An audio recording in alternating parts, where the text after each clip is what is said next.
It's been one of the features that promotes the Bahamas world over in tourism, but it could also be a devastating effect to our country if we don't deal with climate change. I'm Clint Watson. The Prime Minister talks about it ahead in the Bahamas tonight.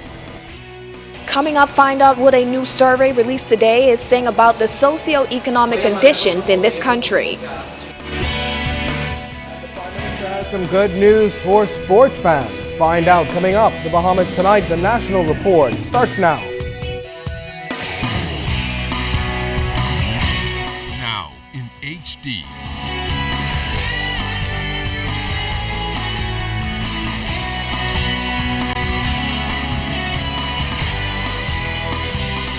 ZNS Network presents The Bahamas Tonight.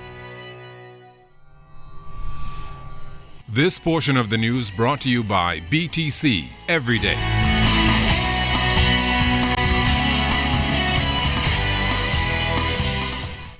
Good evening, I'm Opal Rocha and welcome to the Bahamas Tonight. I'm Cadino Knowles. Thanks so much for joining us.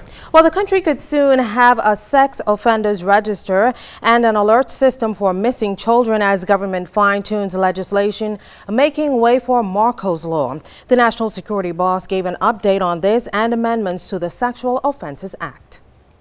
What we're doing now is the two parts. One is the Child Protection Act amendment with Marco's Law, which we have now completed the drafting of the regulations. And once our partners have indicated that they are satisfied with what the regulations say, that will come into effect. The second one is the Sexual Offenders Act. We have our team working assiduously on that, and we anticipate that within the next 2 to 4 weeks we'll have those regulations completed. When they are, then we'll bring that into effect. Now, the minister says the sooner these amendments are completed, the better. Well, it's important to the community because there, as you will have recognized, there are continuing charges of sexual abuse, and these are really the worst of crimes. Because these people, it's almost worse than dying, because people don't die, but they have to live with the impact of that on their lives, and particularly our women. And so it's very important to us that that is completed as soon as it's possible to do so. In other news tonight, government pushing ahead with energy reform, and this could result in a reduction in electricity cost across the country. That's right. Well, the country's leader is back in the capital after high-level talks at the United Nations. One of the issues addressed during those talks was energy reform. Clint Watson has more tonight on government's proposed national energy policy. The most immediate effect that Bahamians can expect to experience in the wake of the country taking measures to address climate control will be in establishing a more efficient use of energy through power generation. The Prime Minister says this translates into lower costs for BC by year's end. With timelines, by having some resolution with respect to the management of our corporation by the end of the year.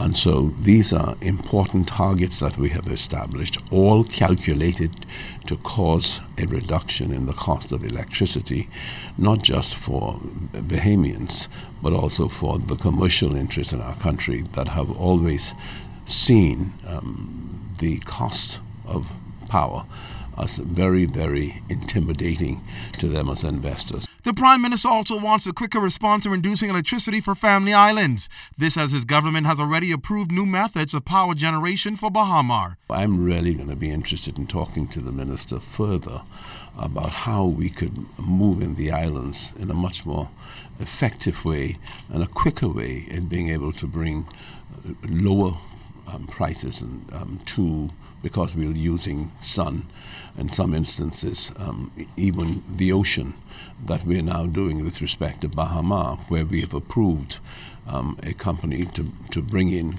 cold water into Bahamar to effectively reduce the costs associated with air conditioning. Environment Minister the Honorable Kenred Dorset also says the long-term goal, also included in that national energy policy, will continue to see a reduction in electricity costs. That a minimum of 30% of generating capacity is by way of renewable energies by the year 2030 marks a major move on behalf of his administration together with the introduction of net metering for the first time, which means that our people would be able to rely on what God has granted us in terms of sun. Mr. Christie says climate change is a serious issue that the Bahamas cannot ignore.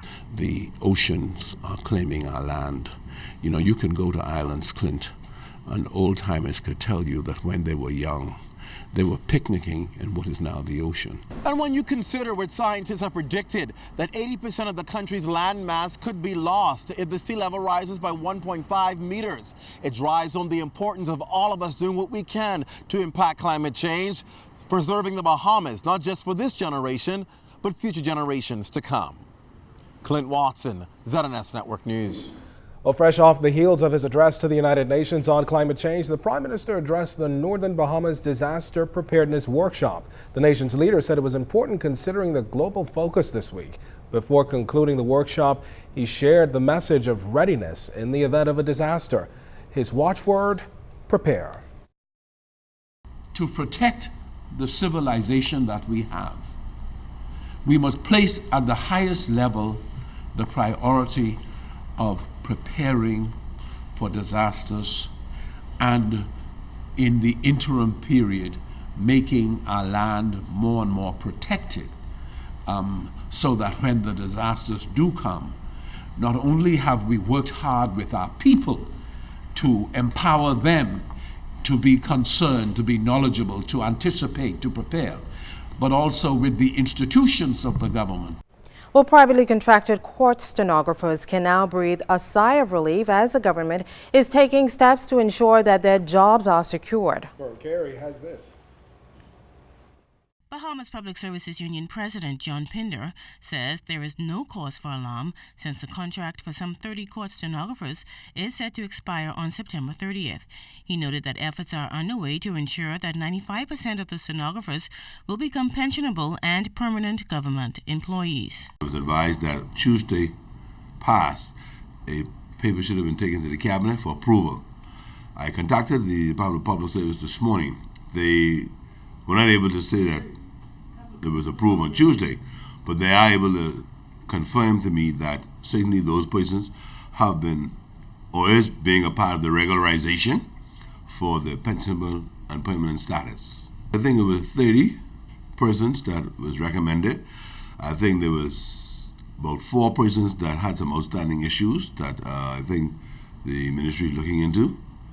Last year, LET Consultancy's contract for the stenographers was cancelled by the government, which led to a myriad of complaints from some of the stenographers about not being paid. Pinder says stenographers should not be concerned with the digitalization of the courts, which may result in some of them being phased out. Our reports have done their own research, and in many countries, the digital recording system is not as effective as they think it would work in the Bahamas. In terms of Bahamians speak with a dialect. Sometimes we speak so quickly the machine may not pick up all the words that we are saying, and so there's still a need to have the bodies there. Stenographers will receive letters on October 1st about their new employment status. Fern Carey, ZNS Network News. Thank you, Fern. Still on court news, former Defense Force officer Orlando Forbes facing a magistrate today charged with assault and causing harm. According to court documents, Forbes assaulted Sandiana Munnings, and he's also accused of stealing $400 from her. He pleaded not guilty and was granted bail. The case continues.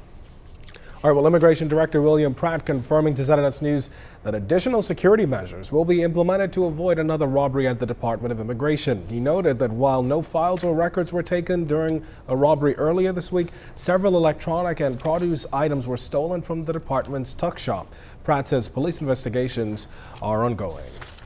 This segment of the news is brought to you by Shell Quality Fuels.